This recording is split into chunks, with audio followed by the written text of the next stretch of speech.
दिव्य दृष्टि आ गई थी।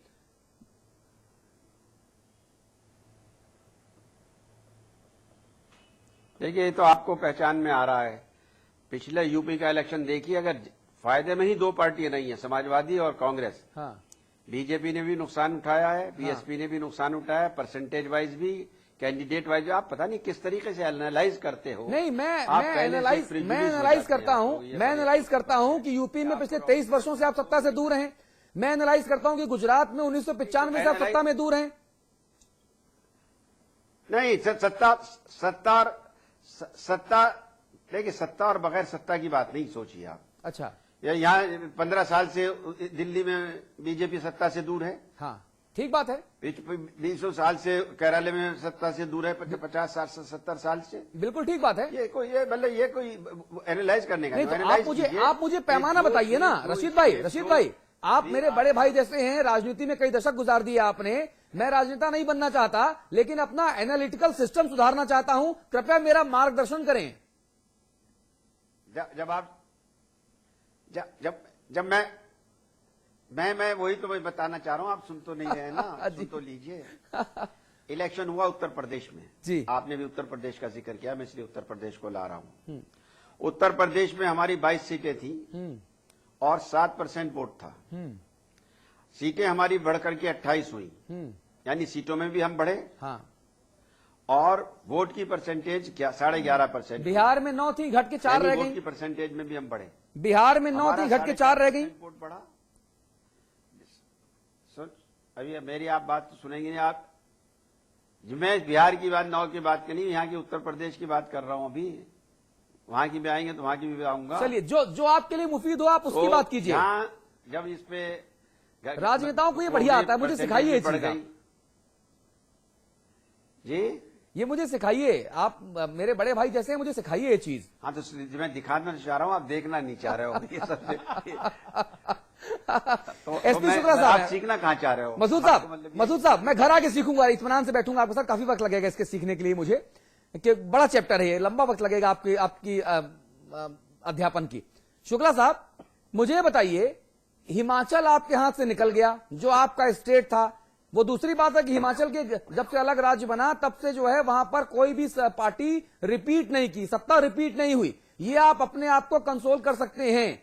लेकिन 2 प्रदेशों में जहां पर बीजेपी की सरकार थी, रशीद मसूद बिल्कुल सही कह रहे हैं, एक प्रदेश आपके यहां से छिन गया, और छिना उत्तराखंड की तरह नहीं छिना, बहुत क्लियर कट थंपिंग मेजॉरिटी से छिना, और आप लोग जश्न मना रहे हैं।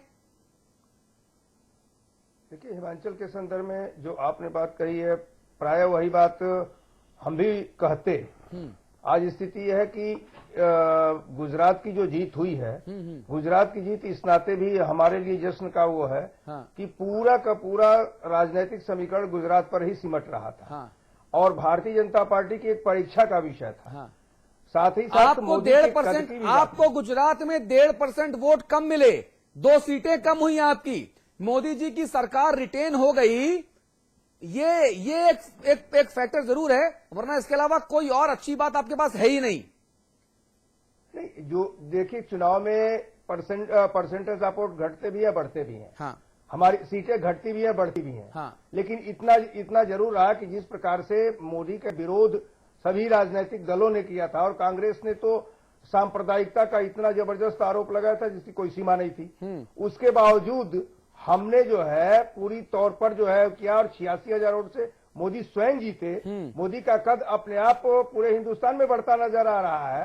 तो कांग्रेस के लोग जो कर रहे हैं, उनकी जो खुशी है वह इस बात की है कि हमारे। अच्छा, ये बताइए, मोदी का कद आपको बढ़ता नजर आ रहा है, आपके हिसाब से पूरे हिंदुस्तान को बढ़ता नजर आ रहा है, तो जेटली, सुषमा स्वराज और गडकरी, राजनाथ सिंह, इन 4 लोगों को और संघ को ये कद बढ़ता नजर काहे नहीं आ रहा? मोदी को प्रधानमंत्री बनाने की जो मांग है, वो छोटभैया नेता से लेके बड़े बड़े कर रहे हैं, इन 4-5 लोगों के अलावा। तो इन सब लोगों की या तो आंखें टेस्ट होनी चाहिए। देखिए, सुषमा जी ने अपने चुनाव प्रचार के दौरान ही गुजरात में ही ये कहा था कि मोदी प्रधानमंत्री बनने के योग्य है। तो मैं ये अरे योग्य तो आप भी हैं, का विरोध किया था। योग्य तो आप भी हैं शुक्ला जी। बीजेपी में संघ की जो परवरिश है राजनीतिक तौर पर, वो ऐसी होती है कि योग्य तो आप भी हैं। योग्य तो सूर्य प्रताप शाही भी कहे जा रहे थे, योग्य तो लक्ष्मीकांत वाजपेयी जी भी हैं। देखिए, अब समझ रहे हैं आप? कुल मिलाकर के मैं अपनी योग्यता इस स्थिति में नहीं ला सकता हूं, लेकिन मैं भी इस बात को कह रहा हूं कि मोदी निश्चित रूप से भारतीय जनता पार्टी के प्रधानमंत्री के उन कैंडिडेचर में अरे जो है, जिसको वो निश्चित कहना रूप से चाहिए, है। जिसके कहने से फर्क पड़ता हो, गोविंद पंत राजू, जिसके कहने से फर्क पड़ता हो वो भर नहीं कह रहा, बाकी सब कह रहे हैं योग्य है, योग्य है, योग्य है। भैया जिसको मोहर लगानी है, संघ और गडकरी, वो दोनों कहने को तैयार नहीं। गडकरी साहब का तो कार्यकाल खत्म होने वाला है, अब अगला अध्यक्ष कौन बनेगा ये तैयार नहीं। कोऑर्डिनेशन कमेटी उसका अध्यक्ष कौन होगा ये पता नहीं। गोविंद जी के पास चलूंगा। गोविंद जी, तो कहीं ना कहीं भारतीय जनता पार्टी भारतीय झंझट पार्टी बन गई है क्या? पार्टी जो पार्टी है वो अलग चाल चरित्र वाली जो पार्टी, चेहरे वाली पार्टी थी, पार्टी विद द डिफरेंस वाली जो पार्टी थी, वो पार्टी विद डिफरेंसेस हो गई है क्या इस मुद्दे पर? नहीं, डिफरेंसेस तो हैं ही। और मोदी का जो सवाल है, जिस तरह से मोदी का कद बढ़ा है और तीसरी बार जो उन्होंने हैट्रिक लगाई है, वो कहीं न कहीं बीजेपी के लिए, जो बीजेपी के बड़े नेता हैं उनके लिए एक परेशानी भी है। एक बड़ी उम्मीद अगर उनको दिख रही है तो एक बड़ी परेशानी भी है। परेशानी सिर्फ यही नहीं है कि क्या मोदी प्रमुख रूप से उभर कर प्रधानमंत्री पद के दावेदार के तौर पर पार्टी में सामने लाए जाएंगे, और बहुत सारे लोगों को जिनकी उम्मीदें हैं, और ऐसे लोग जो जमीनी नेता नहीं है, जिनकी उम्मीदें लेकिन प्रधानमंत्री के पद को लेकर बहुत बड़ी उम्मीदें हैं, उनके लिए क्या है कि बड़ा सवाल होगा, बड़ी मुश्किल होगी, ये एक अलग सवाल है। लेकिन जो जिस गठबंधन के साथ बीजेपी इस समय खड़ी है और जिस गठबंधन को लेकर वो फिलहाल लोकसभा के चुनाव में उतरना चाहती है, उस गठबंधन में भी बहुत सारे सहयोगी ऐसे हैं जो शायद मोदी को किसी भी तौर पर प्रधानमंत्री पद के दावेदार के तौर पर स्वीकार नहीं करेंगे। तो बीजेपी के लिए ये एक बड़ी झंझट तो निश्चित तौर पर यह हुआ है कि मोदी का जितना कद बढ़ेगा, जितनी मोदी की महत्वाकांक्षाएं बढ़ेंगी, उतना पार्टी के अंदर मोदी को लेकर एक सवाल पैदा होगा कि मोदी को ही प्रमुख उम्मीदवार के तौर पर प्रोजेक्ट किया जाए। ठीक बात है। उतना ही बीजेपी के लिए जो अपने बाकी के सहयोगी हैं उनके साथ सामंजस्य बनाए रखने में दिक्कतें आएंगी, क्योंकि कुछ सहयोगी ऐसे हैं जो पहले ही साफ अपनी इस मामले में अरुचि दिखा चुके हैं। तो बीजेपी के लिए मोदी अगर एक बहुत उम्मीद की किरण है, तो मोदी बीजेपी के लिए एक बड़ी समस्या भी लेकर आने वाले हैं लोकसभा चुनाव के नजरिए। रशीद मसूद साहब, मुझे बस एक चीज आपसे और जाननी थी, अगर आप कृपा करके बता दें। अब राजनीतिक हलकों में ये चर्चा भी गर्म है, बिहार वगैरह में, झारखंड वगैरह में, कि अब किसी भी वक्त ये ऐलान हो सकता है कि जनता दल यूनाइटेड जो है वो यूपीए का हिस्सा बन गई।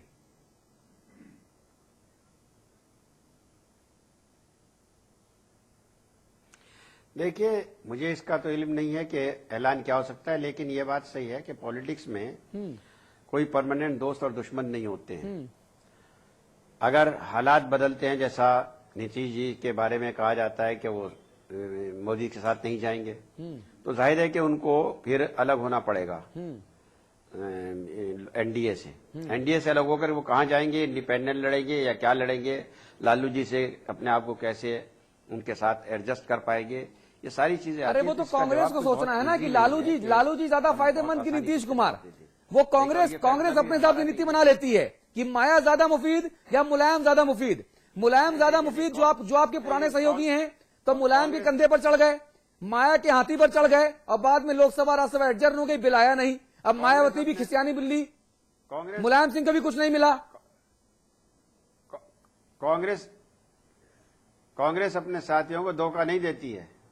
कांग्रेस अपने साथियों को धोखा नहीं देती है, और खुद धोखा खाती भी नहीं है, सत्ता में खुद रहती है। करना पड़ेगा कि किस हद तक वो एडजस्टमेंट हो सकता है लालू जी का और नीतीश जी का। जी अमिताभ जी, मतलब ये कि एक तो मैं तात्कालिक टिप्पणी कर दूं, फिर मूल विषय पे आऊंगा। रशीद साहब ने एक बात कही, रशीद मसूद साहब का मैं बहुत एहतराम करता हूं, लेकिन उन्होंने बड़ी रोचक बात कही कि कांग्रेस अपने साथियों को धोखा नहीं देती। देवीगौड़ा से प्रत्यक्ष मेरी बात हुई जब सीताराम केसरी ने सपोर्ट विड्रॉ किया, और जिस अगले दिन उन्होंने विड्रॉ किया, उस रात में 1.5 घंटे कांग्रेस अध्यक्ष के साथ था उनके निवास पर, वहीं दाल चावल खाया उनके साथ सीताराम केसरी के। तो वो प्रसंग मुझे पता है, कभी सुनाऊंगा दर्शकों को कि कहां धोखा हुआ था, कैसे धोखा हुआ था। एक चंद्रशेखर उसी मर्ज के मरीज हुए, चरण सिंह उसी मर्ज के मरीज हुए। जवाहरलाल नेहरू को हमने देखा नहीं, लेकिन चरण सिंह और चंद्रशेखर को तो देखा भी, सुना भी, समझा भी, बैठे भी।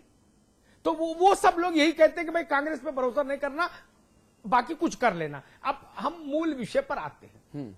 गुजरात के संदर्भ में मुझे 3-4 बिंदु समझ आते हैं। एक बात रशीद मसूद साहब की नजर, 33 विधानसभा क्षेत्र गुजरात में ऐसे हैं जहां मुस्लिम मतदाता निर्णायक है। उन 33 में से 24 भारतीय जनता पार्टी यानी नरेंद्र मोदी ने जीते हैं। अब इस जनादेश का क्या मतलब है? मैं पाखंड नहीं कर सकता, मैं ये नहीं कह सकता कि जो आपको वोट दे वही सेकुलर, ये नहीं मानूंगा। नहीं, 6 करोड़ गुजराती कम्युनल थोड़ी ना हो सकता, किसी बात प्रचार हो, ये दुष्प्रचार नहीं चलेगा। जनता के वोट के गर्भ से निकली हर सरकार मेरे लिए उतनी ही पवित्र है जितनी ममता बनर्जी की सरकार हो या केंद्र में मनमोहन सिंह की सरकार हो। जनता के निर्णय का स्वागत होना चाहिए, उसमें फिर मुंह छुपाई नहीं होनी चाहिए। दूसरी बात मैं कहूं, नरेंद्र मोदी को लेकर बार बार ये कहा जा रहा है कि भारतीय जनता पार्टी अब संकट में फंस गई। ऐसा नहीं। जनता दल की बात आई, मैं जनता दल की बात ही बता दूं। इस देश की तमाम सेकुलर पार्टियां लाल कृष्ण आडवाणी के नेतृत्व को स्वीकार करके एनडीए की सरकार में थी, जहां उसके अंतिम चरण में आडवाणी जी उप प्रधानमंत्री थे और तमाम बैठकों की अध्यक्षता करते थे जब वाजपेयी जी नहीं होते थे, और वाजपेयी जी विदेश पर होते थे और तो वो ऑफिशियली प्रधानमंत्री का कामकाज भी देखते थे, कैबिनेट की बैठक को चेयर करते थे। और वो आडवाणी जिन पर अयोध्या में ढांचा गिराने का मुकदमा था उस वक्त भी, जब वो देश के गृह मंत्री और डिप्टी प्राइम मिनिस्टर थे। कौन कहता है कि हम पारसा है? कौन कहेगा भाई? ये अगर आप में शक्ति है तो सहयोगी तो जुट जाएंगे। सहयोगियों की समस्या इस देश में कभी नहीं रही। ममता बनर्जी सबके साथ एडजस्ट कर लेती हैं, रामविलास पासवान जी सबके साथ एडजस्ट कर लेते हैं। बताइए, नहीं तो मुझे कोई बताए कि कोई पार्टी देश में ऐसी है जिसके साथ रामविलास जी एडजस्ट नहीं कर लें, बताएं तो मैं बताऊं कि वो हर पार्टी के साथ कब कब एडजस्ट कर चुके। इसलिए ये बहस का विषय नहीं। दूसरी बात, नरेंद्र मोदी क्या दिल्ली आएंगे, ये एक बहस है। मेरी सूचना, मेरी समझ, भारतीय जनता पार्टी के पत्रकार के नाते जितना मैं समझता हूं, अभी इस प्रश्न पर कोई उत्तर नहीं देगी भारतीय जनता पार्टी, और देना भी नहीं चाहिए। अभी 1.5 साल है। अगर रशीद मसूद जी अपनी सरकार पूरे टाइम चलाएं, 1.5 साल है मिनिमम, तो 1.5 साल पहले से नगाड़ा क्यों बजे? अभी नरेंद्र मोदी गुजरात की सरकार चलाए, एक अच्छा शासन वहां दें, और जब उस वक्त वो समय आएगा, चुनाव महीने 2 महीने दूर होगा, तो नरेंद्र मोदी ऐसा ब्रांड नहीं रहा अब अतुल जी कि जिसका परिचय देना पड़े। ठीक बात। मैंने देखा, रशीद मसूद साहब को याद होगा, जब राजीव जी आए थे राजनीति में, तो उत्तर प्रदेश में 2 बड़े नेता उनको ले गए थे इंट्रोडक्टरी सेशन पर।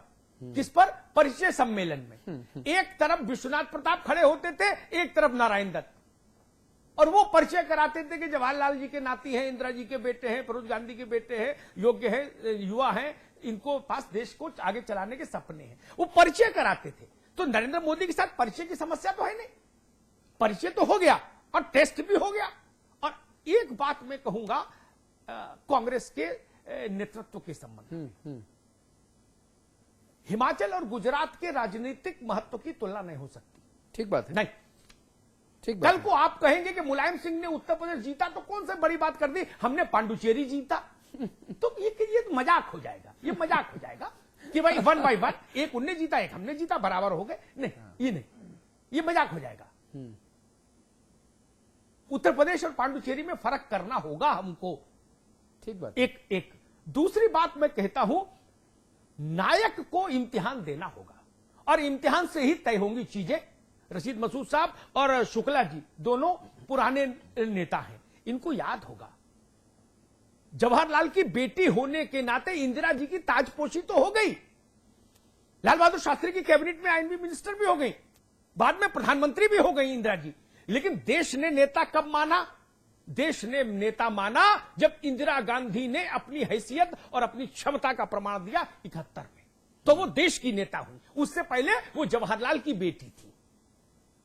राहुल गांधी, माफ कीजिएगा मुझे कहना पड़ रहा है, राहुल गांधी के 4 बड़े इम्तिहान हुए। अगर आप पांडुचेरी, गोवा और इनकी चर्चा नहीं करें, उत्तराखंड और हिमाचल की, तो मैं कहूंगा 4 बड़े इम्तिहान हुए जो राज्य देश की राजनीति में महत्व रखते हैं, देश के लोकसभा के अंकगणित में महत्व रखते हैं। बिहार, उत्तर प्रदेश,